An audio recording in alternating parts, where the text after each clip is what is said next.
आयुबोन सत्य अपक्षपाती मध्यस्थ प्रवृत्ति वार्ताकरणे प्रमुखया सिद्ध टीवी प्रधान प्रवृत्ति प्रकाशයයි ආරම්භ වන්නේ මම උදේශාන් ඉඩමේ ගෙදර ප්‍රථම නවධානය පුවත් සිරස්තල වෙත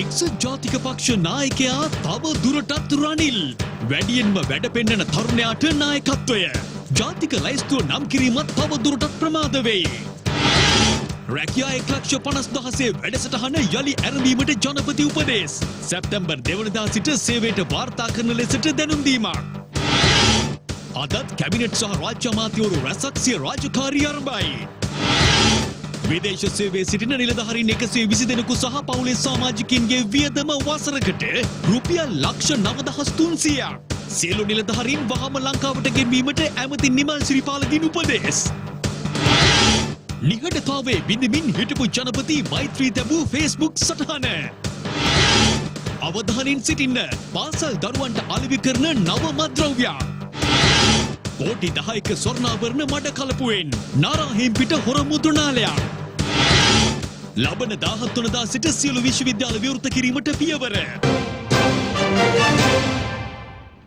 ප්‍රධාන ප්‍රවෘත්ති ප්‍රකාශයෙන් ප්‍රථමයෙන් අවධානය දේශීය පුවත් වෙත මැතිවරණ හේතුවෙන් తాවකාලිකව නතර කර තිබූ රැකියා 1,50,000ක් ලබා දීමේ වැඩසටහන යලි ආරම්භ කරන ලෙසට ජනාධිපති ගෝඨාභය රාජපක්ෂ මහතා උපදෙස් ලබා දී තිබෙනවා. මහා මැතිවරණයේ හේතුවෙන් නතර කෙරුණු 1,50,000ක් දෙනා රැකියා නියුක්ත කිරීමේ වැඩසටහන නොපමාව ක්‍රියාත්මක කිරීමට ජනාධිපති ගෝඨාභය රාජපක්ෂ මහතා තීරණය කර තිබෙනවා. රැකියා 50,000ක් රැකියා විරහිත උපාධිධාරීන් සඳහා වෙන් කර තිබෙන අතර ඉදිරි රැකියා ලක්ෂයට සුදුස්සන් තෝරා ගනුයේ සමාජයේ පහළම ආදායම් ස්තරයට අයත් පවුල් වලින්. ජනාධිපති ගෝඨාභය රාජපක්ෂ මහතා ඉකුත් වසරේ නොවැම්බර් මාස ජනාධිපති ධූරයට පත් වී සති කිහිපයක් ඇතුළත උපාධිධාරීන් 50,000ක් සහ අඩු ආදායම් ලාභී ලක්ෂ රැකියා නියුක්ත කිරීමේ වැඩසටහන සැලසුම් කළා. උපාධිධාරීන්ගෙන් අයදුම්පත් කැඳවා සුදුස්සන් තෝරා ගැනීම පෙබරවාරි මාස මුල් සතියේ ආරම්භ කරනු අතර අඩු ආදායම්ලාභී ලක්ෂයක් දෙනා සේවා නියුක්ත කිරීම සඳහා බහුකාර්ය සංවර්ධන කාර්යසාධක බලකායක්ද ස්ථාපනය කළා. ජනාධිපතිවරයාගේ සෞභාග්‍යයේ දැක්ම ප්‍රතිපත්ති ප්‍රකාශයට අනුව දිලිඳු බවින් තොර ශ්‍රී ලංකාවක් බිහි කිරීම වැඩසටහනේ පරමාර්ථයයි. 2020 පාර්ලිමේන්තු මහමැතිවරණයේ ප්‍රකාශයට පත් කිරීමෙන් පසු රැකියා 1,50,000 වැඩසටහන අතීතවන ලෙස මැතිවරණ කොමිසමේ සභාපතිවරයා විසින් නියෝග කළා. මේ හේතුවෙන් වැඩසටහන තාවකාලිකව අතීත වීමට රජය ක්‍රියා කළ අතර අගෝස්තු මාස 5 වෙනිදා මහමැතිවරණය අවසන් වූ විගස ආණ්ඩු ක්‍රම ව්‍යවස්ථාවේ 8 වැනි පරිච්ඡේදයේ විධිවිධාන ප්‍රකාරව විධායක ස්ථාපනය කිරීමට ජනාධිපතිවරයා විසින් පියවර ගෙන තිබෙනවා. රැකියාලාභී උපාධිධාරීන්ගේ නාමලේඛනය ලබන සඳහා රාජ්‍ය සේවා පළාත් සභා හා පළාත් පාලන අමාත්‍යාංශ වෙබ් අඩවියේ පළ කරනු ලබනවා. තෝරාගනු ලැබුවන්ගේ පත්වීම් ලිපි එම අමාත්‍යාංශය විසින් ඉදිරියේදී ඔවුන් වෙත යොමු කිරීමට නියමිතයි. පත්වීම් ලාභීන් සැප්තැම්බර් 2 වෙනිදා තමන්ට ආසන්නම ප්‍රාදේශීය ලේකම් කාර්යාලයට වාර්තා කළ යුතුයි. තෝරාගත් අඩු ආදායම් ලාභී ලක්ෂ්‍ය රැකියා නියුක්ත කිරීම ඒ සඳහාම ස්ථාපිත බහුකාර්ය සංවර්ධන කාර්යසාධක බලකාය විසින් සැප්තැම්බර් 2 වෙනිදා සිට ක්‍රියාත්මකයි. මේ අතර කැබිනට් අමාත්‍යාංශ 3ක් සඳහා පත් කෙරුණු නව ලේකම්වරුන් තිදෙනෙකුට පත්වීම් ලිපි ප්‍රදානය ජනාධිපති ගෝඨාභය රාජපක්ෂ මහතාගේ සුරතින් සිදු කෙරුණා. ඒ ජනාධිපති කාර්යාලයේදී ඒ අනුව අධිකරණ අමාත්‍යාංශයේ ලේකම්වරයා ලෙස MMPK මායාතුන්නේ මහතා ජනාධිපතිවරයාගේ සුරතින් පත්වීම් ලිපි ලබාගත් අතර වරාය හා නාවික අමාත්‍යාංශ ලේකම්වරයා ලෙස UDC ජයලාල් මහතා පත්වීම් ලිපි ලබා ගත්තා. බුද්ධ ශාසන ආගමික හා සංස්කෘතික කටයුතු අමාත්‍යාංශයේ ලේකම්වරයා ලෙස මහාචාර්ය කපිල ගුණවර්ධන මහතා ඉන් අනතුරුව ජනාධිපතිවරයාගේ සුරතින් පත්වීම් ලිපි ලබා ගත්තා. නවවන පාර්ලිමේන්තුවේ මංගල සභාවාරය කැඳවීමට අදාළ අති විශේෂ ගැසට් නිවේදනය ඊයේ මධ්‍යම රාත්‍රියේ නිකුත් කර තිබෙනවා. මහා මැතිවරණයෙන් තෝරාපත් කර ගැනුණු මන්ත්‍රීවරුන් රැස්වන නවවන පාර්ලිමේන්තුවේ මංගල සභාවාරය කැඳවීමේ අති විශේෂ ගැසට් නිවේදනය ඊයේ මධ්‍යම රාත්‍රියේදී ප්‍රකාශයට පත් කෙරුණා. ඒ අනුව එළඹෙන 20 වනදා උදෑසන 9:30ට පාර්ලිමේන්තුව රැස්වන බවයි ජනාධිපති ගෝඨාභය රාජපක්ෂ මහතා විසින් නිකුත් කර ඇති ගැසට් නිවේදනයේ දැක්වෙන්නේ. මුලින්ම සිදු කෙරෙන්නේ පාර්ලිමේන්තුවේ කතානායකවරයා තෝරාපත් කර ගැනීමයි. නිලපලයෙන්ම මෙරට තුන්වන පුරවැසියා වන කතානායකවරයා යම් පනත් කෙටුම්පතකට අත්සන් කළ පසු ඊට නෛතික වළංගුතාවය හිමිවනවා. න්‍යාය පුස්තකයට කරුණු ඇතුළත් කිරීම, විවාද සඳහා මන්ත්‍රීවරුන්ට අවස්ථාව ලබා දීම, කාලය වෙන් කිරීම, ස්ථාවර නියෝග ප්‍රකාරව පාර්ලිමේන්තුවේ විනය ඇතුළු කටයුතු පවත්වාගෙන යාම, අවශ්‍ය අවස්ථාවලදී සභාවට උපදෙස් දීම මෙන්ම මන්ත්‍රී වරප්‍රසාද ආරක්ෂා කිරීමේ වගකීම්ද පැවරෙන්නේ කතානායකවරයාටයි. 1948 නිදහස් ශ්‍රී ලංකාවේ කතානායක ධූරය ආරම්භ වූ අවස්ථාවේ සිට මේ දක්වා කතානායකවරුන් 20 දෙනෙකු පත්ව ඇති අතර මෙවර පාර්ලිමේන්තුවට පත්වීමට නියමිතව ඇත්තේ 21 වන කතානායකවරයායි. කතානායකවරයා තෝරාපත් කර ගැනීමෙන් අනතුරුව ඔහු මහලේකම්වරයා ඉදිරියේ දිවුරුම් දීම සිදු කරනවා. පසුව නියෝජ්‍ය කතානායකවරයා හා නියෝජ්‍ය කාරක සභා සභාපතිවරයා පත් කර ගැනීම සිදු කරන අතර සියලු මන්ත්‍රීවරුන් දිවුරුම හෝ ප්‍රතිඥාව සිදු කරනු ලබන්නේ ඉන් අනතුරුවයි. පසුව පාර්ලිමේන්තුවේ කටයුතු අත්හිටුවනු ලබන අතර පස්වරුවේ ජනාධිපතිවරයාගේ ප්‍රධානත්වයෙන් නව පාර්ලිමේන්තු සැසිවාරය උත්සවාකාරයෙන් විවෘත කිරීමට නියමිත බවයි පාර්ලිමේන්තුවේ ජ්‍යෙෂ්ඨ ප්‍රකාශකයෙකු අප කළ විමසීමකදී සඳහන් කළේ. යම් අර්බුදයක් නිර්මාණය කර තිබූ ජාතික ලයිස්තු මන්ත්‍රී දුහුර නම් කිරීමේ කාලය අදින් අවසන් වුණා. තවමත් පක්ෂ දෙකක සිය ජාතික ලයිස්තු මන්ත්‍රී දුහුරයන් නම් කිරීමට ඔවුන් සමත්ව නැහැ. 2020 මහමැතිවරණයෙන් දේශපාලන පක්ෂ 7ක් සඳහා ජාතික ලැයිස්තු මන්ත්‍රී ධුරයන් හිමි වුණා. ඒ අනුව මේ වන විට ශ්‍රී ලංකා පොදු ජන පෙරමුණ, සමගි ජනබලවේගය, ජාතික ජනබලවේගය, ඉලංගේ තමිල් අරසු පක්ෂ, අහිල ඉලංගේ තමිල් කොංග්‍රසය යන පක්ෂ සිය ජාතික ලැයිස්තු මන්ත්‍රී ධුරයන් ඇතුළත් ලේඛන මැතිවරණ කොමිසම වෙත බාර දී අවසන්. ඒ අතරින් 19 දෙනෙකුගේ නම් මේ වන විට ගැසට් කර තිබෙනවා. කෙසේ වෙතත් සිය ජාතික ලැයිස්තු මන්ත්‍රී ධුරයන් නම් කිරීමට නොහැකිව එක්සත් ජාතික පක්ෂය සහ අපේ ජනබල පක්ෂය අර්බුද රැසකට මුහුණ පා සිටිනවා. එක්සත් ජාතික පක්ෂය අද දින රැස්වුවද ජාතික ලැයිස්තු මන්ත්‍රී ධුරය පිළිබඳව අවසන් තීරණයක් ගැනීමට නොහැකි වූ බවයි එම පක්ෂයේ නියෝජිතයින් සඳහන් කළේ.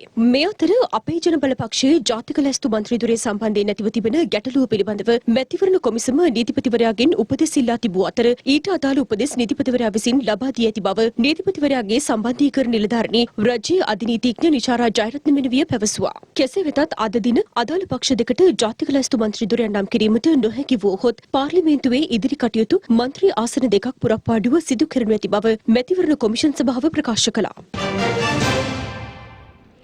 එක්සත් ජාතික පක්ෂයේ නායකත්වය පිළිබඳව අවසන් තීරණයකට එළඹීම සඳහා එම පක්ෂයේ කෘත්‍යාධිකාරී මණ්ඩලය අද පෙරවරුවේ පක්ෂ නායක රනිල් වික්‍රමසිංහ මහතාගේ ප්‍රධානත්වයෙන් රැස් වුණා. එහිදී පක්ෂ නායකත්වය සම්බන්ධයෙන් අවසන් තීරණයකට එළඹීමට නොහැකි වූ අතර තරුණ නායකත්වයකට ඉඩ ලබා දීමට එහිදී එකඟතාවයක් පළ වී තිබෙනවා. කෙසේ වෙතත් ඒ වනතුරු පක්ෂයේ නායකත්වය උසුලන්නේ රනිල් වික්‍රමසිංහ මහතායි. මෙවර මහමැතිවරණයෙන් ලැබූ පරාජයත් සමග එක්සත් ජාතික පක්ෂයේ නායකත්වය සම්බන්ධයෙන් දැඩි අර්බුදකාරී තත්ත්වයක් මතුව තිබෙනවා.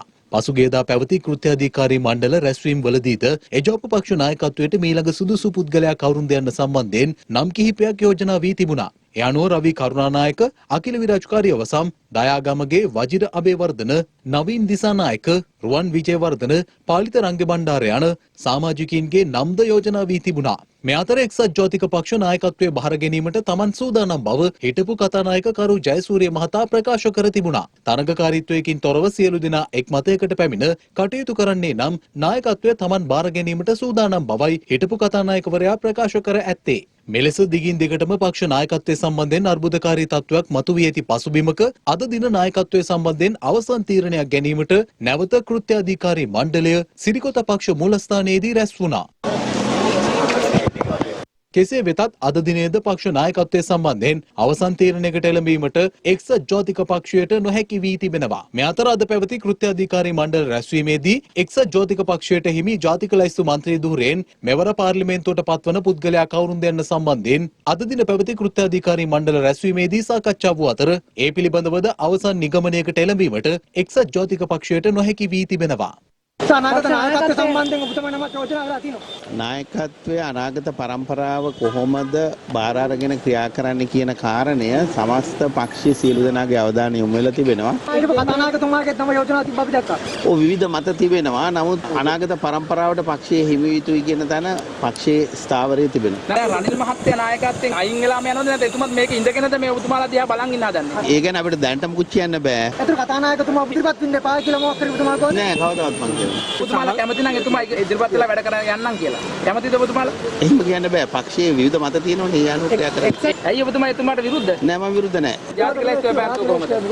ඒ ගැනත් දැනට දැම්ම තීරණයක් ගන්න අදහසක් නෑ ඒක. අදින් ඉවරයි. නෑ එහෙම ඉවර වෙන්නේ නෑ. ඒක ගන්න පුළුවන්. ඔබතුමාගේ නමද යෝජනා වෙලා තියෙන්නේ? නෑ. John number 3. නෑ ඒ ගැන දැනට මුකුත් මට කියන්න බෑ. අද එතුමා මොකද අත්තේ? අද නීතිය.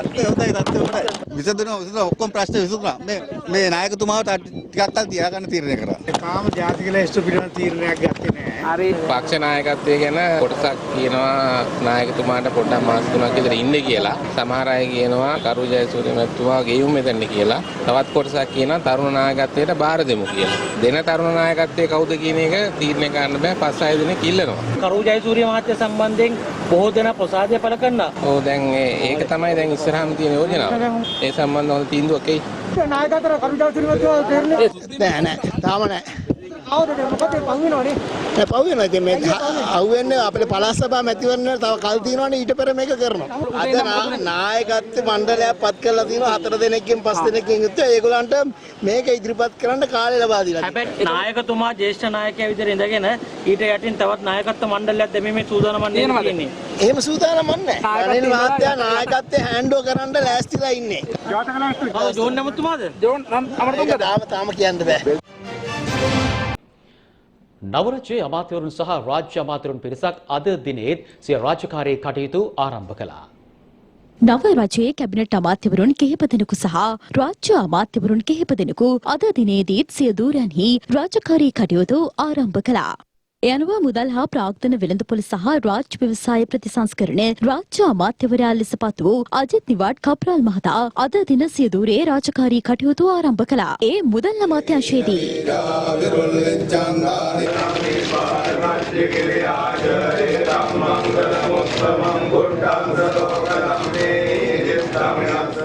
අවුරුදු 5ක් තිස්සේ අපි දැක්කා රටේ ආර්ථිකයේ පිරිහීමක්. COVID-19 හරහා තවදුරටත් පහරක් අපේ ආර්ථිකයට වැදුනා. විශ්වාසනීය භාවය paludu වෙලා තිබුණේ ඉතාමත්ම පහත් මට්ටමකට 2019 අග වෙනකොට. දැන් ඊයේ නැවත නැගිට වීමට අපිට කාර්යභාරයක් තියෙනවා. ඉතින් අපේ දැන් තියෙන අරමුණ තමයි නැවත වරක් මේ ආර්ථිකය නැගිටවීම. ඒත් එක්කම අපේ රටේ ආර්ථිකයේ කෙරෙහි විශ්වාසය ගොඩනැගීමට. ඒ සමගම අපේ රටේ ජාතිකත්වයත් ආරක්ෂා කරගෙන ඉදිරියට යන එක තමයි අපිට තිබෙන මූලික අභියෝග හැටියට මම දකින්නේ. ජනාධිපතිතුමාගේ දැක්ම තමයි people centric economy. ජනතා කේන්ද්‍රීය ආර්ථිකය. ඒ සමගම අපි ලෝකයට කියනවා අපිත් එක්ක ඇවිල්ලා කටයුතු කරන්න කියලා අපිත් එක්ක ඇවිල්ලා ගනුදෙනු කරන්නයි කියලා. මුදල් ගලායමට නම් අපේ ප්‍රතිපත්ති අපි හරි ගස්සන්නට ඕනේ. එවැනි මුදල් ගලායමට තුඩු දෙන ප්‍රතිපත්ති අපි සකස් කරන්නට ඕනේ. ව්‍යාපාර ක්ෂේත්‍රයට අවශ්‍ය වෙන ප්‍රාග්ධනය, දිගුකාලීන, කෙටිකාලීන ණය පහසුකම් පිළිබඳ දේවල් එකිනෙකට වෙනස් ආකාරයේ ප්‍රාග්ධන ඒවා වර්ධනය කිරීමටත් අපි බලාපොරොත්තු වෙනවා. සමගම රටේ තියෙන භාණ්ඩාගාර බිල්පත් සහ භාණ්ඩාගාර බැඳුම් කරවල තිබෙන ආයෝජන ඒවත් වැඩි කිරීමට අපේ දේශීය කර්මාන්තකරුවන් දේශීය ව්‍යාපාරිකයන්වත් අපි රැක ගන්නට ඕනේ. රාජ්‍ය ව්‍යාපාර දායකත්වය වැඩි කර ගන්නට ඕනේ. රාජ්‍ය ව්‍යාපාර තවදුරටත් ශක්තිමත් කරන්නට ඕනේ. විකිණීම නෙමෙයි අපේ රටේ අරමුණ ප්‍රතිපත්ති හරිගස්සලා ඒව හරහා ඒ කටයුත්තත් කරන්නට අපි බලාපොරොත්තු වෙනවා. මේ අතර සමෘද්ධි ගෘහ ආර්ථික ශුද්‍ර මූල්‍ය ස්වයං රැකියා ව්‍යාපාර සංවර්ධන හා ඌන උපයෝජන රාජ්‍ය සම්පත් සංවර්ධන රාජ්‍ය අමාත්‍ය ශිහාන් සේමසිංහ මහතාද අද සිය දූරේ රාජකාරී කටයුතු ආරම්භ කළා. මහා සංඝරත්නයේ සෙත් පිරිත් සච්චායනා මතේ නව රාජ්‍ය අමාත්‍යවරයා මුදල් අමාත්‍යාංශයේදී සිය රාජකාරී කටයුතු ආරම්භ කළා.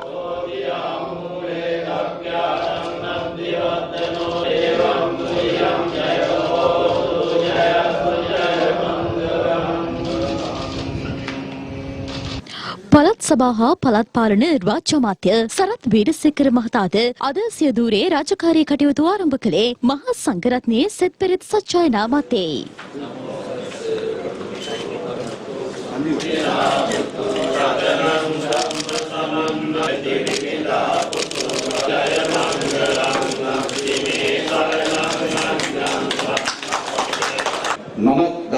සංශෝධනයට ඉතාම කදින් විරුද්ධ වෙච්ච කෙනෙක්. ඉතින් 13 වෙනි සංශෝධනයට විරුද්ධ වෙච්ච මට පළාත් සභා වාර්ඩ දුන්න එක මම හිතන්නේ දෛවයේ සගමක් හැටියට තමයි මම සැලකන්නේ.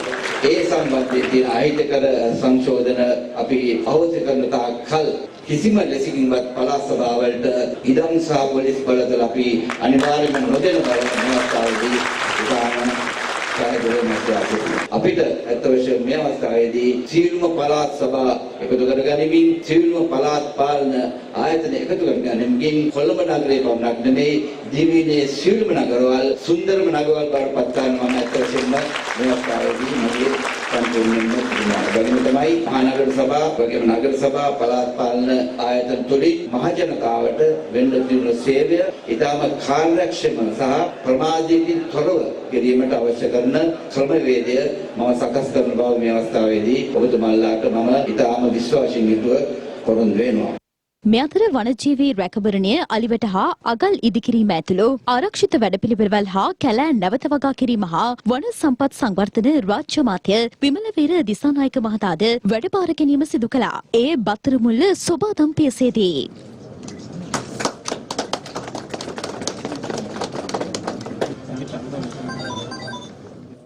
එමෙන්ම සමූපකාර සේවා අලෙවි සංවර්ධන හා පාරිභෝගික ආරක්ෂණ රාජ්‍ය අමාත්‍ය ලසන්ත අලගියවන්න මහතාද අද සිය දූරේ රාජකාරී කටයුතු ආරම්භ කළා. එමෙන්ම නවරාජ්‍යයේ ප්‍රවාහන අමාත්‍යවරයා ලෙස අමාත්‍ය ගාමිණී ලොකුගේ මහතාද අද පෙරවරුවේ සිය රාජකාරී කටයුතු බත්තරමුල්ල සෙත්සිරිපාය ප්‍රවාහන අමාත්‍යාංශයේදී ආරම්භ කළා. තුනෙන් දෙකක බලයක් ඇති පාර්ලිමේන්තුවක් අත්කරීම පිළිබඳව මේ රටේ පොදු ජනතාවට අපි දුරුවා. ඒ වගේම අද මට මේ වාර දුරකාරිය ජනතාවගේ උවමනාන් සඵල කරන අමාත්‍යංශයක් බවට පත් කිරීමට කාලයේම යොදලා කටයුතු කරනවා. මොකද මගේ ජනතාවගේ ප්‍රයෝජනය පිණිස මේ අමාත්‍යංශය මගේ ජනතාවට ශක්තිමත් මගේ ප්‍රවාහන සේවයක් ආරම්භ කරන්න ලංකා ගමනාගමන මණ්ඩලයේ මගේම දුම්රිය සේවයත් ඒ වගේම පුද්ගලික බස් රථ බලයනියත් ඒ පිළිබඳව කටයුතු කරන්න පුළුවන් වැඩපිළිවෙලකට යන්න හැම දිනකම සහයෝගයෙන් ක්‍රියාත්මක කරන්න බලාපොරොත්තු. ඒ කෙටි කාලීන සහ දීර්ඝකාලීන වැඩපිළිවෙලක් යටතේ මේ කටයුතු සාර්ථකව ඉදිරියට ගෙනියන්න ජනාධිපතිතුමාගේ ප්‍රතිපත්ති ප්‍රකාශයේ සඳහන් අන්දමට ජනතාවට අවශ්‍ය විදිහට කටයුතු කරන්න ක්‍රියා කරනවා කියන එක මේ අවස්ථාවේදී මම ඉතාම ගෞරවයෙන් ප්‍රකාශ කරනවා. මේ අතර වරාය හා නාවික කටයුතු අමාත්‍ය රෝහිත අබේගුණවර්ධන මහතාද අද සිය දූරේ රාජකාරී කටයුතු මෙලෙස ආරම්භ කරනු ලැබුවා. ඒ වරාය හා නාවික කටයුතු අමාත්‍යාංශයේදී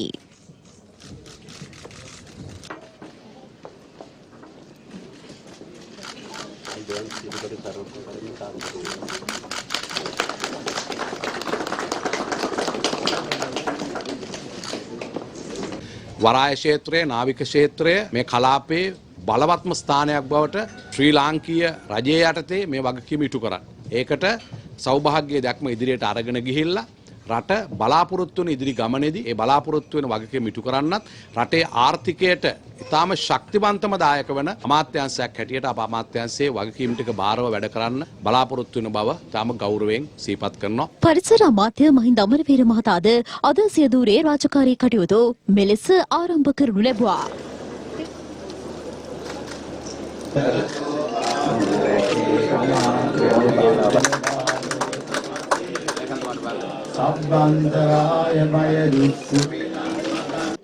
අපිට අවසානයේ ඉතුරු කරගන්න ඕන නම විතරයි.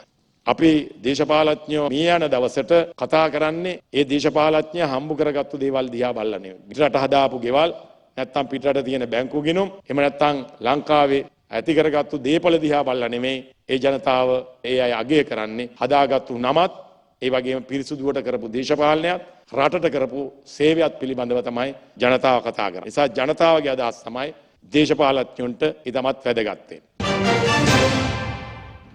මැතිවරණයෙන් පසු දැඩි නිහඬ පිළිවෙතක් අනුගමනය කළ හිටපු ජනාධිපති මෛත්‍රීපාල සිරිසේන මහතා සිය නිහඬතාවය පිළිබඳව සමාජ මාධ්‍ය ඔස්සේ පණිවිඩයක් නිකුත් කර තිබෙනවා.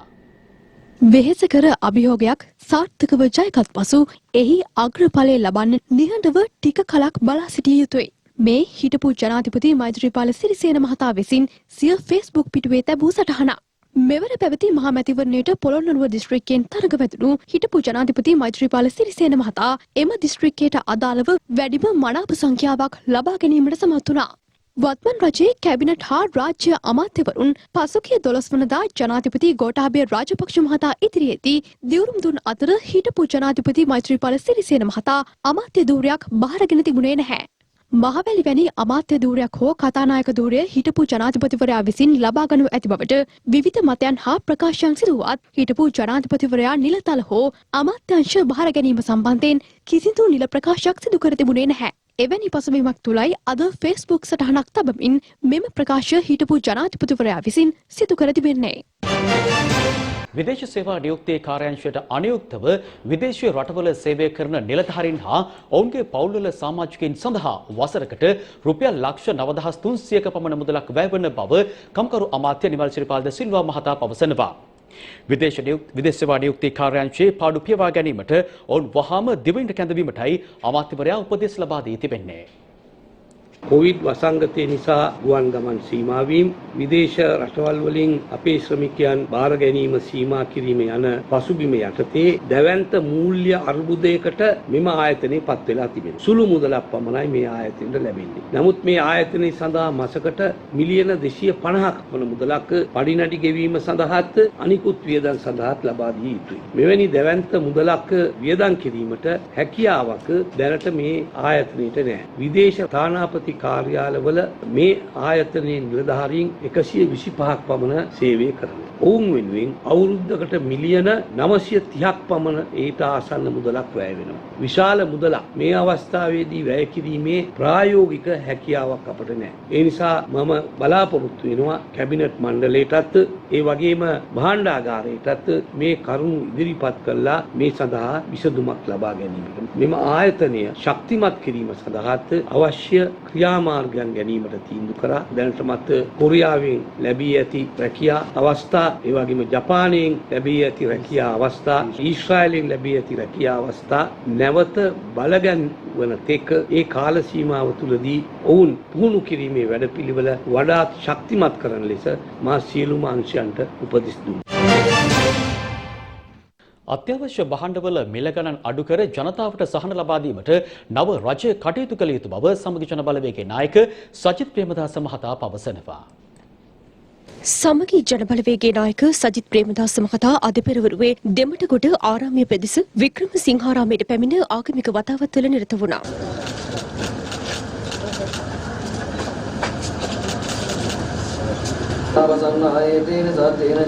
මේ අතර බොරැල්ල ශ්‍රී ලංකාරාම විහාරස්ථානයේද සජිත් ප්‍රේමදාස මහතා පැමිණියා.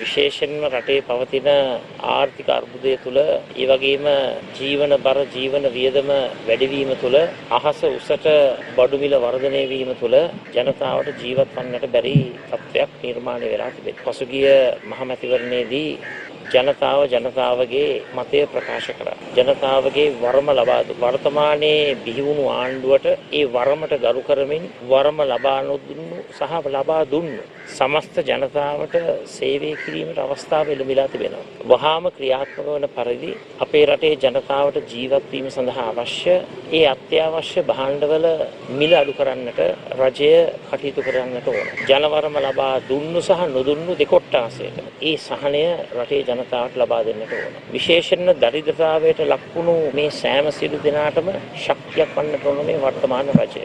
ශක්තියක් විය හැකි එකම ක්‍රමය තමයි බඩු මිල අඩු කිරීම. අහස උසට ඉහළ ගිහිලා තිබෙන බඩු මිල වහාම අඩු කරන්නට රජය කටයුතු කරන්න.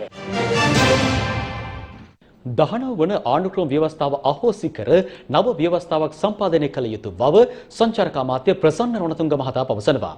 ඒ අද පෙරවරුවේ කටුනායක ගුවන්තොටුපළ පරිසරයේ සංචාරයකට එක්වීමෙන් අනතුරුව මාධ්‍ය වෙත අදහස් දක්වමින් නව රජයේ සංචාරක අමාත්‍යවරයා ලෙස පත් වූ ප්‍රසන්න රණතුංග මහතා සහ ගුවන් සේවා හා අපනයන කලාප සංවර්ධන රාජ්‍ය අමාත්‍යවරයා ලෙස පත් වූ ඩී.වී. චානක මහතා අද පෙරවරුවේ කටුනායක ගුවන්තොටුපළ පරිසරයේ නිරීක්ෂණ චාරිකාවක නිරත වුණා. ඊන් අනතුරුව ගුවන්තොටුපළ නිලධාරීන් සමග අමාත්‍යවරුන් ඉදිරි වැඩකටයුතු පිළිබඳව සාකච්ඡා සිදු කර තිබෙනවා. මෙම සාකච්ඡාවෙන් අනතුරුව අමාත්‍යවරුන් මාධ්‍යට මෙලෙස අදහස් පළ කළා. අපි ඕනම වෙලාවක ගුවන්තොටුපළ විවෘත කරන්න සූදානම්. රටේ ජනතාවගේ ආරක්ෂාව සුරක්ෂිත කරමින් තුලින් මේ කොවිඩ් හේතුවත් එක්ක සෞඛ්‍ය අංශවල උපදෙස් පරිදි තමයි කටයුතු කරන්න බලාපොරොත්තු වෙන්නේ. යහපාලන ආණ්ඩුව තුළ ශ්‍රී ලංකන් ගුවන් සමාගම් පෞද්ගලිකකරණය කරන්න විදේශ රටවල් වලට විකුණන්න තමයි බලාපොරොත්තු වෙන්නේ. අපි එහෙම බලාපොරොත්තුවක් නැහැ. අපි විශ්වාස කරනවා රජයකට ගුවන් සේවාවක් තියෙන්න ඕනි කියලා. ගුවන් සේවාව නගා සිටවන්න තියෙන අර්බුදත් එක්ක කොයි ආකාරයෙන්ද කියන එකයි කාරණාව මතුවෙන්නේ. ඒ සඳහා පාඩුව අවම කරගන්න තමයි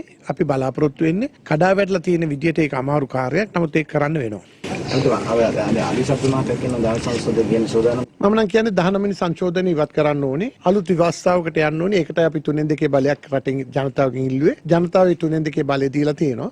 මම හිතනවා ඒ අනුව කටයුතු කරන්න වෙයි. අද විශේෂයෙන්ම ගුවන්තොටුපොළේ විශේෂයෙන්ම සෞඛ්‍ය ආරක්ෂිත තත්ත්වය සියල්ලම අපි මේ වෙද්දිම සූදානම් කරලා තියෙන්නේ. ගුවන්තොටුපොළේ අවශ්‍ය සෞඛ්‍ය තත්ත්වය අපි සෞඛ්‍යාංශ අපිට දැනුම් දුන්නායින් පස්සේ ඒවට අවශ්‍ය ක්‍රියාමාර්ග අරගෙන නැවත වතාවක් යථා තත්ත්වයට පත් කරලා වෙනදටත් වැඩිය හොඳ ගුවන්තොටුපළක් හදන ගමන්ම වෙනදටත් වැඩිය වැඩිපුර සංචාරකයන් එන රටක් බවට පත් කරන්න අපි හැකි ඉක්මනින් කටයුතු සිදු කරනවා. සජිත් ප්‍රේමදාස මහතා හැර වෙනත් කිසිදු නායකත්වයක් යටතේ එක්සත් ජාතික පක්ෂය සමග සම්බන්ධ වීමට තමන් කිසිසේත් සූදානම් නොමැති බව සමගි ජන බලවේගයේ නියෝජනය කරමින් පාර්ලිමේන්තුවට තේරීපත් වූ මන්ත්‍රී අශෝක අබේසිංහ මහතා පවසනවා. ඒ කුරුණෑගල ප්‍රදේශයේ පැවති මාධ්‍ය හමුවකදී ආණ්ඩුවේ ඉඳලා ආණ්ඩුවේම වැඩි විවේචනය කරන අපි වගේ മന്ത്രിවරුන්ට අපි කලකිරෙනවා. මොකද හොරු දූෂිතය මංකොල්ලකාරයන්ට ජනතාව වැඩියෙන්ම මනාප දීලා පත් කිරීම පිළිබඳව. ඒකයි තියෙන කලකිරීම. අරුජාසුරි බෙත්තවනේ සක්‍රියාගේ පුතා වයිමාවත් ආ එක්සත් ජාතික පක්ෂ ගොඩ ගන්න හම්බෙන්නේ නැහැ. එක්සත් ජාතික පක්ෂයේ සජිත් ප්‍රේමදාස මැතිතුමා වෙන කිසිම කෙනෙක් නායකත්වයට පත් වෙලා සමගි ජන බලවේගයත් එක්ක එකතු වෙනවා නම් අශෝක් අබේසිංහ එතන ඉන්නේ නැත. ඒ නිසා එක්සත් ජාතික පක්ෂයේ සමගි ජන බලවේගයත් සමග එකතු වෙන්න ඕන නම් එක්සත් ජාතික පක්ෂ නායකත්වය සජිත් ප්‍රේමදාස මැතිතුමාට ලබා දෙන්න ඕනේ. මෙම රජයේ ප්‍රථම රාජකාරිය වෙන්න යන්නේ කියලා අපිට දැනගන්න ලැබිලා තියෙනවා. පුරාවිද්‍යා ආඥා පනත සංශෝධනය කිරීම. එසේ සංශෝධනය වුණොත් ඉදිරියට පුරාවිද්‍යා ආරක්ෂා කිරීමට හැකි වෙන්නේ නැහැ. 19 වෙනි සංශෝධනයත් එක්ක මේ සියල්ලම ස්වාධීන කරලා තියෙන්නේ. දැන් නීතිපතිවරයා පත් කරන්න පාර්ලිමේන්තුවේ තීරීම් කාරක සභාවෙන් තමයි ඒක කරන්නේ. දැන් මේ 19 වෙනි සංශෝධනයත් එක්ක ලේසි නැහැ නීතිපතිවරයා ඉවත් කරන්න. 20 වෙනි සංශෝධනයේ ඒගොල්ලෝ ගේන්න යන්නේ නීතිපතිවරයා පිළිබඳව ප්‍රශ්නේදී. මොකද ඒගොල්ලන්ට අවශ්‍ය විදියට නීතිපතිවරයා හැසිරෙන්නේ නැත්නම් ඒගොල්ලන්ට ඒ විදියට හැසිරෙන නීතිපතිවරයෙක් දාගන්න මේ හදන්නේ. මේ රටේ එතකොට මේ 19 වෙනි සංශෝධනයෙන් ගෙන ආපු ප්‍රජාතන්ත්‍රවාදී අනපනත් ටික සියල්ලම ඉවත් කරගෙන ඒගොල්ලන්ට සම්බන්ධ අරන් මේ අවුරුදු 5 කරන්න දෙන්නේ. COVID-19 වෛරසයේ ව්‍යාප්තිය හමුවේ වසා දැමුණු විශ්වවිද්‍යාල නැවත අගෝස්තු මාස 17 වනදා සිට විවෘත කිරීමට විශ්වවිද්‍යාල ප්‍රතිපාදන කොමිසම තීරණය කර තිබෙනවා.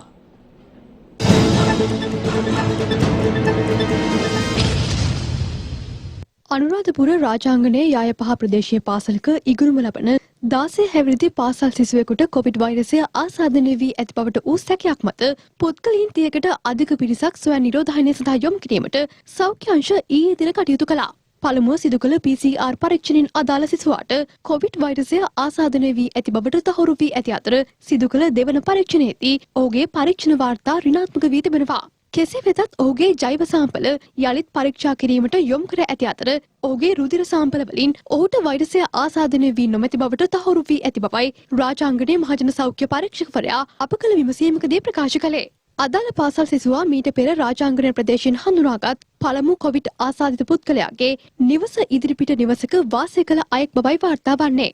මේ අතර සමස්ත COVID-19 වෛරස් ආසාදිතින් අතුරින් පුද්ගලයන් 2658 දෙනෙකු පූර්ණ සුවය ලබා තිබෙනවා.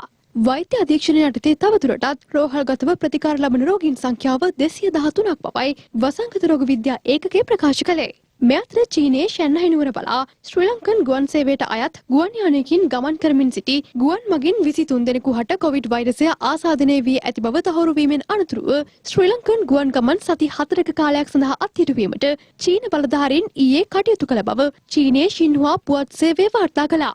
කෙසේ වෙතත් මේ සම්බන්ධයෙන් ශ්‍රී ලංකන් ගුවන් සේවය මාධ්‍ය නිවේදනයක් නිකුත් කරමින් සඳහන් කළේ ශ්‍රී ලංකන් ගුවන් භාණ්ඩ ප්‍රවාහනය කිසිදු බලපෑමකින් තොරව ක්‍රියාත්මක වන බවයි. මේ අතර COVID-19 වෛරස් ව්‍යාප්තිය හමුවේ වසා දැමුණු සියලුම විශ්වවිද්‍යාල නැවත අගෝස්තු මාස 17 වනදා සිට විවෘත කිරීමට විශ්වවිද්‍යාල ප්‍රතිපාදන කොමිෂන් සභාව තීරණය කර තිබෙනවා. ලංකාවේ විශ්වවිද්‍යාල අගෝස්තු මාසයේ 17 වෙනිදා සිට සුපුරුදු පරිදි සියලුම අධ්‍යයන කටයුතු සඳහා යොමු වෙන බවයි විශේෂයෙන්ම සෞඛ්‍ය අමාත්‍යාංශයේ නිකුත් කරපු අත්පත්‍රිකාව එහි 3 වෙනි පරිච්ඡේදය සහ 4-9 කොටස් පිළිවෙලින් සලකා බැලීමට විශ්වවිද්‍යාලවල උපකුලපතිවරුන්ට දැනුම් දීලා තියෙනවා. නේවාසිකාගාරවල මේ දක්වා අපි එක් කාමරයක එක් දරුවෙක් පමණයි නේවාසික ගත කරේ. නමුත් මෙතෙන් පටන් ඒ සීමාවක් නැහැ. සාමාන්‍ය පරිදි විශ්වවිද්‍යාලවල කටයුතු කරගෙන යන්න පුළුවන්. චීනයේ නගර දෙකක් වෙත ආනයනය කරන ලද ශීතකල ආහාර ද්‍රව්‍ය මත තිබී COVID-19 වෛරසය හමු වූ බව එරට බලධාරීන් පවසනවා. බ්‍රසීලයේ සිට ආනයනය කරන ලද ශීතකල කුකුල් මස්වල හා ඉක්වදෝරයෙන් ආනයනය කළ ශීතකල ඉස්සන් ඇසුරුම් පරීක්ෂා කිරීමේදීද මෙලෙස කොවිඩ් වෛරසය සොයාගත් බවයි විදෙස් මාධ්‍ය වාර්තා කරන්නේ. චීනී දේශීය රෝගපාලන මධ්‍යස්ථානය විසින් එම ආහාර තොගයන්ගෙන් ලබාගත් මතු පිට සාම්පල පරීක්ෂා කිරීමේදී මේ බව තහවුරු කරගෙන ඇත්තේ. ආහාර සුරක්ෂිතතා අවධානම තක්සේරු කිරීමේ චීන ජාතික මධ්‍යස්ථානය පසුගිය ජූනි මාසයේදී කියා සිටියේ ශීතකල ආහාර මගින් වෛරසය ආසාදනය වීමේ හැකියාව බැහැර කළ නොහැකි බවයි. කෙසේ වෙතත් ලෝක සෞඛ්‍ය සංවිධානය දිගින් දිගටම ප්‍රකාශ කර තිබුණේ ශීතකල ආහාර මතින් කොරෝනා වෛරස් ව්‍යාප්තියක් සිදු නොවන බවයි. එවැනි පසුබිමක් යටතේ ආහාර අපනයනයේදී වඩාත් සැලකිලිමත් විය යුතු බව චීන බලධාරීන් පවසනවා. සෙල්සියස් අංශක ඍණ 20ක උෂ්ණත්වයක් යටතේ වසර 2ක පමණ කාලයක් යනතෙක් කොවිඩ් වෛරසය නොනැසී පැවතිය හැකි බව විද්‍යාඥයින් මීට පෙර කරුණු වාර්තා කර තිබුණා.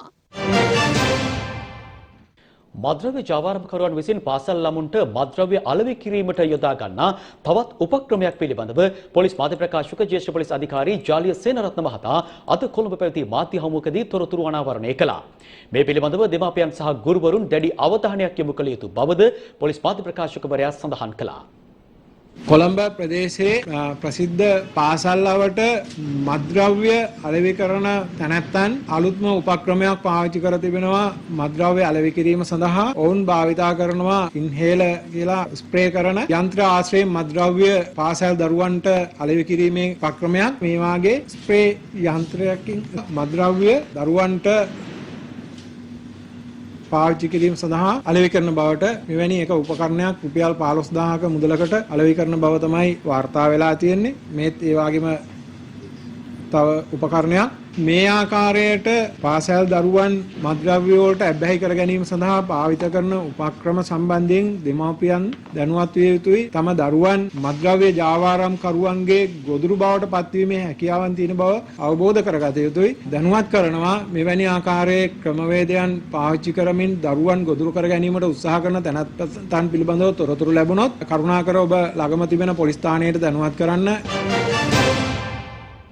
නාරායන්පිට මෝටර් රථ ප්‍රවාහන කොමසාරිස් කාර්යාලය අසල පවත්වාගෙන ගිය ව්‍යාජ මුද්‍රා සහ රජයේ ලිපි ලේඛන සකස් කළ ස්ථානයක් වැටලීමට කොළඹ දකුණ කොට්ටාශ දූෂණ මර්දන අංශය සමත්ව තිබෙනවා. නාරහේන්පිට මෝටර් රථ ප්‍රවාහන කොමසාරිස් කාර්යාලය අසල බොරැල්ල ගජපාපුර මැණික් ටවුන් වත්ත ප්‍රදේශයේ වසර 3කට වැඩි කාලයක් තිස්සේ පවත්වාගෙන ගිය ව්‍යාජ මුද්‍රා සහ රජයේ ලිපි ලේඛන සකස් කළ ස්ථානයක් වැටලීමට පොලිසිය සමත්ව තිබෙනවා. කොළඹ දකුණ කොට්ටාස දූෂණ මර්දන අංශයේ ස්ථානාධිපතිවරයාට ලද තොරතුරක් මත මෙම වැටලීම සිදු කර ඇති අතර මෝටර් රථ ප්‍රවාහන කොමසාරිස් කාර්යාලයට සේවා සඳහා පැමිණෙන පුද්ගලයින්ට ව්‍යාජ ලෙස රියදුරු බලපත්‍ර ලබා ගැනීමට අවශ්‍ය ලිපි ලේඛන ව්‍යාජ අයුරින් මෙම ස්ථානයේදී සකස් කර ඇති බවයි පොලිසිය පවසන්නේ. මෙම ස්ථානයේ තිබී ව්‍යාජ ලෙස සැකසූ රියදුරු බලපත්‍ර 4ක් පොලිස් ස්ථාන 23කට අයත් ස්ථානාධිපතිවරුන්ගේ ව්‍යාජ නිල මුද්‍රා, මෝටර් රථ ප්‍රවාහන කොමසාරිස්වරයාගේ නිල මුද්‍රාව, සාමදාන විනිසුරුවරුන්ගේ නිල මුද්‍රා, කෘෂිකර්ම අධ්‍යක්ෂ, සමාගම් රෙජිස්ට්‍රාර් අධ්‍යක්ෂ ඇතුළු ව්‍යාජව සකස් කරන ලද නිල මුද්‍රා 76ක් පොලිසිය විසින් සිය බහරයට ගෙන තිබෙනවා. මේ අතර පොලිස් ස්ථානවලින් නිකුත් කරන පැමිණිලි පිටපත් ලේඛනවලට සමානව සැකසූ ලේඛන කොළ තොගයක්ද මෙම ස්ථානයේ තිබී පොලිසිය විසින් අත්අඩංගුවට ගෙන ඇති අතර මෙම ව්‍යාජ ලිපි ලේඛන සැකසුම් ස්ථානයේ පවත්වාගෙන ගිය 49 හැවිරිදි පුද්ගලයෙක්ද අත්අඩංගුවට ගෙන තිබෙනවා. බොරැල්ල ප්‍රදේශයේ පවත්වාගෙන ගිය නීති විරෝධී ලේඛනාකාරයක් කරහා විවිධ ව්‍යාජ ලේඛන මුද්‍රණය කරලා ඒ ලේඛන විවිධ රජයේ සහ පෞද්ගලික ආයතනවල නීත්‍යානුකූල ලේඛන ලබා ගැනීම සඳහා පාවිච්චි කරලා තියෙන බවට දැනට කරුණු අනාවරණය කර තිනවා. පොලිස් ස්ථානාධිපතිවරුන් 23 දෙනෙකුගේ නිල මුද්‍රා අපිට වාරයට ගැනීමට හැකියාව ලැබිලා තියෙනවා. දිවයිනේ විවිධ ප්‍රදේශවල සමාදාන විශ්වකාරවරුන් 43 දෙනෙකු භාවිතා කරන ඔවුන්ගේ නිල මුද්‍රා භාරයට ගැනීමටත් ඒ වගේම ව්‍යාජ ලෙස සකස් කරන ලද වියදුරු බලපත්‍ර, ව්‍යාජ ලෙස සකස් කරන ලද ආදායම් බලපත්‍ර දෙකක් භාරයට ගැනීමට හැකියාව ලැබිලා තියෙනවා. එම ලේඛන භාවිතා කරන තැනැත්තනුත් මේ රටේ නීතිය යටතේ වරදක් සිද්ධ කරනවා. මෙවැනි ලේඛන සහ මෙවැනි ක්‍රියාකාරකම් පිළිබඳව දැනුවත් වී සිටින ලෙසට මහජනතාවට අපි ආවාද කරනවා. මේ අතර එංගලන්තයේ සිට නීති විරෝධී ලෙස මෙරටට රැගෙන චොකලට් ඇතුළු වෙළඳ භාණ්ඩ තොගයක් ඔරුගොඩවත්ත රේගු අංගණයේදී සිය බහරයටගෙන පරීක්ෂාවට ලක් කිරීමට රේගු දෙපාර්තමේන්තුව කටයුතු කර තිබෙනවා.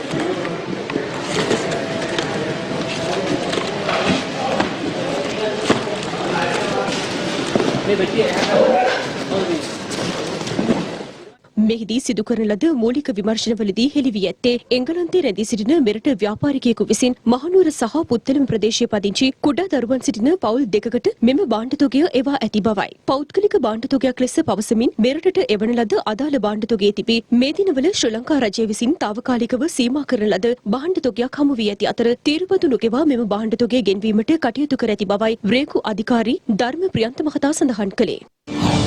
මඩකලපුව නගරයේ ප්‍රසිද්ධ ස්වර්ණාභරණ ව්‍යාපාරික ස්ථානයකින් සොරකම් කරන ලද රුපියල් කෝටි 10කට ආසන්න රන් ආභරණ තොගයක් සොයා ගැනීමට මඩකලපුව මූලස්ථාන පොලිසිය සමත් වී තිබෙනවා.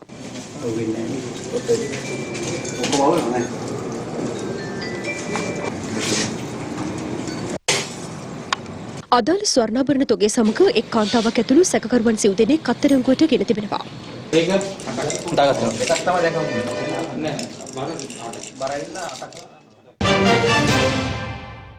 සිය දෛනික ජල අවශ්‍යතාවය සපුරා ගැනීමට නොහැකිව දැඩි පීඩාවට පත්ව සිටින ගම්වාසීන් පිළිබඳ තොරතුරු බමුණුකොටුව ප්‍රදේශයෙන් අපට වාර්තා වුණා.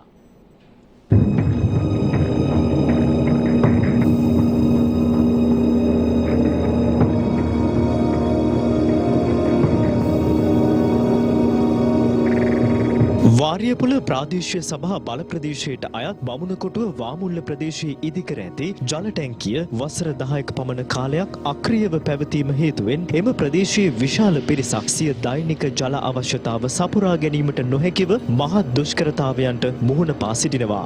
ජල යෝජනා ක්‍රමය සඳහා එලා තිබූ ජලනල පද්ධතියේද කොටස් ඇතමුන් ගලවා දමා ඇති අතර මේ හරහා මහජන මුදල් අවභාවිත වී ඇති බවටයි ගම්වාසීන් චෝදනා නගන්නේ.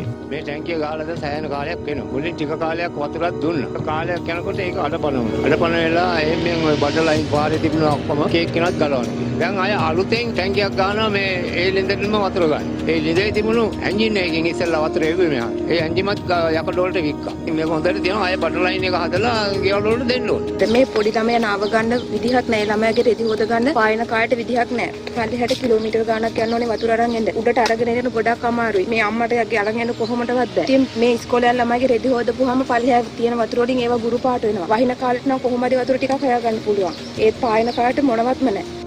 මෙම ජල ටැංකිය එසේ පවතිද්දී දැනට වසර 5කට පමණ පෙර ජලය ලබා ගන්නා ලිඳට ආසන්නයේම විශාල ජල ටැංකියක් ඉදිකර ඇති අතර එම ටැංකියද අද වන විට තැනින් තැන පුපුරා ගොස් තිබෙනවා. දැන් මේ වතුර ගේන සෑහෙන දුර වෙනවා. අර පල්ලෙහා නෑ. දැන් මම කිලෝමීටරකට වතුර ගේන්න යන්නේ. ඊළඟ උදේ හවස හැමතිස්සෙම දැන් අර ළමයින්ගේ රෙදි හොදන්න හැමදේම කරන්න ඕනේ. ඒක නිසා මම සෑහෙන දුරක් රස්සාව කරන්න ඕනේ. හැමදේම කරන්න ඕනේ. දේශපාලනඥයෝ මේක කරන මේ දෙපැත්තට ගහිල්ලා ඒ හැමදේකින්ද තමයි මේ සේරම දේවල් වෙලා තියෙන්නේ. ඡන්දේ කාලේ ඡන්ද දෙන්නයි හැමදේටම මේ මනුස්සයන්ගේ පත්තේ යන්නයි ඉතර දේවල් කරලා තියද්දී අපිට මේ ගමට සේවයක් කරන්න බෑද? අපි මෙච්චර කැපකිරීම කරනකොට ගමක මිනිස්සු අපි හින්දා නේද මේ දේශපාලන මේ වගේ ජීවත් වෙන්නේ. දවස ගානේ ශ්‍රමදාන කරලා වැඩ කරලා මම ගිහින් ලිඳ කපලා අර ටැංකිය වන්දා ගිහිල්ලා මම කරලා වතුර නැහැ. එදා ඒ වතුර ටික දවසක් දුන්නා ඊට පස්සේ ඇත්තෙම නැහැ. වතුර දෙන්නෙම නැහැ මොකුත් නැහැ. පොඩ්ඩක් වදා ටොයිලට් යන්නත් වතුර. මෙතන මේ අපේ ලිඳක් කැපුවාන් අර පල්ලෑ ඒ කපලා හිටම් මොකද කරේ බොරුවට ටැංකියක් ගැහුවා ගිහිල්ලා කිලෝමීටර් ගාණක් ඇතුළට ඈත.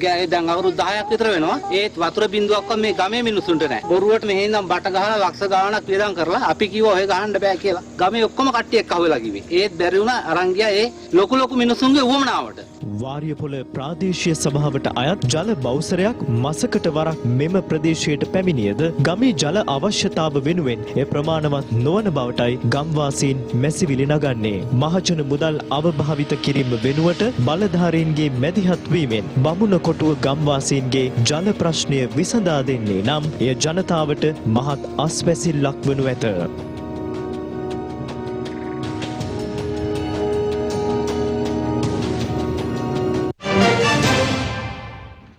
දැන් අවධානය රටවටා පුවත් කිහිපයක් වෙත. රත්නපුර පොලිස් දූෂණ මර්දන ඒකකයේ විසින් සිදු කළ වැටලීමකදී රත්නපුර කරන්ගොඩ ප්‍රදේශයේ නිවසක සඟවා තිබී ජීවත් බෝම්බ දෙකක් ගිනි අවියක් පතුරම් 4ක් සහ පතුරම් කොපු 15ක් අත්අඩංගුවට ගැනීමට රත්නපුර පොලිසිය කටයුතු කර තිබෙනවා. සිද්ධිය සම්බන්ධයෙන් සැකකරුවන් දෙදෙනෙක් අත්අඩංගුවට ගෙන ඇති අතර ඔවුන් හෙට දිනේදී රත්නපුර මහේස්ත්‍රාත් අධිකරණය වෙත ඉදිරිපත් කිරීමට නියමිතයි. නීති විරෝධී ලෙස මෙරටට රැගෙනින් ලදයි සැකකෙරෙන වියලි කහ සහිත ගෝනිමලු දෙකක් මන්නාරම ඕලුතුඩායි වෙරළ ප්‍රදේශයේ සඟවා තිබියදී පසුගියදා නාවික හමුදා භාරයට ගෙන තිබෙනවා. සොයාගත් කහතුගේ බර කිලෝග්‍රෑම් 57කට වඩා වැඩි බවයි නාවික හමුදාව සඳහන් කළේ. වැල්ලවාය මොනරාගල ප්‍රධාන මාර්ගයේ වැල්ලවාය කොටවිහෙරගල ප්‍රදේශයේදී සිදු වූ යතුරු පැදි අනතුරකින් කාන්තාවක් මියගොස් තවත් පුද්ගලයෙකු බරපතල තුවාල ලබා රෝහල්ගත කර තිබෙනවා. මාර්ගය හරහා මාරු වීමට ගිය කාන්තාවක් මාර්ගයේ ධාවනය වූ යතුරු පැදියක ගැටීමෙන් මෙම අනතුර සිදු වී ඇති බවයි පොලිසිය සඳහන් කළේ. හැට නුවරඑළිය ප්‍රධාන මාර්ගයේ නානුවය රදැල්ල ප්‍රදේශයේ බවුස රථයක් සහ ටිපර් රථ දෙකක් ගැටීමෙන් අනතුරක් සිදු වී තිබෙනවා. හැටන් සිට පැල්වත්ත දක්වා කිරි ප්‍රවාහනය කරන ලද බවුස රථයක් මාර්ගය අසල නවතා තිබූ ටිපර් රථ දෙකක් මත ගැටීමෙන් මෙම අනතුර සිදු වී ඇති බවයි අප වාර්තාකරු සඳහන් කළේ. 212 බලසේනා මූලස්ථානයේ 9 වන සැමරුමට සමගාමීව අනුරාධපුර දිස්ත්‍රික්කයේ දිලිඳු පවුලක් සඳහා නව නිවසක් ලබා දීමට යුද හමුදාව කටයුතු කර තිබෙනවා. ඒ අනුව මාස 2කමාරක් වැනි කෙටි කාලයක් තුළදී ලක්ෂ 45කට අධික වටිනාකමක් සහිත අංග සම්පූර්ණ නිවසක් සමාධිගම ප්‍රදේශයේ පදිංචි පී චන්ද්‍රසේකර මහතාගේ පවුලට ලබා දීමට යුද හමුදාව සමත් වුණා. රත්නපුර සහ කෑගල්ල දිස්ත්‍රික්කවල ග්‍රාමීය ප්‍රදේශ කේන්ද්‍ර කර ගනිමින් අංග සම්පූර්ණ කෝප් සිටි සුපිරි වෙළඳසැල් ආරම්භ කිරීමට කටයුතු කරන බව සබරගමු පළාත් ආණ්ඩුකාර ටිකිරි කොබ්බෑකඩුව මහතා පවසනවා. ග්‍රාමීය ප්‍රජාවට සහන මිලට සේවා සැපීමේ අරමුණෙන් සබරගමු සමූපකාර දෙපාර්තමේන්තුව මෙම ව්‍යාපෘතිය ක්‍රියාත්මක කරන අතර එහි පළමු කෝප් සිටි අලෙවිසැල පසුගියදා පැල්මඩුල්ලේදී ජනතා හිතියට පත් කෙරුණා. ඒ සමගින් අපගේ ප්‍රධාන ප්‍රවෘත්ති විකාශය නිමාවට පත්වනවා. අපි යලිත් වන්නේ රාත්‍රී 9:35ට අපගේ රාත්‍රී ප්‍රවෘත්ති විකාශයෙන් සුබ සන්ධ්‍යාවක්. දිනපතා අලුත් වීඩියෝ සහ ප්‍රවෘත්ති නැරඹීමට ඉහත බටන් එක ක්ලික් කර සියත TV subscribe කරන්න.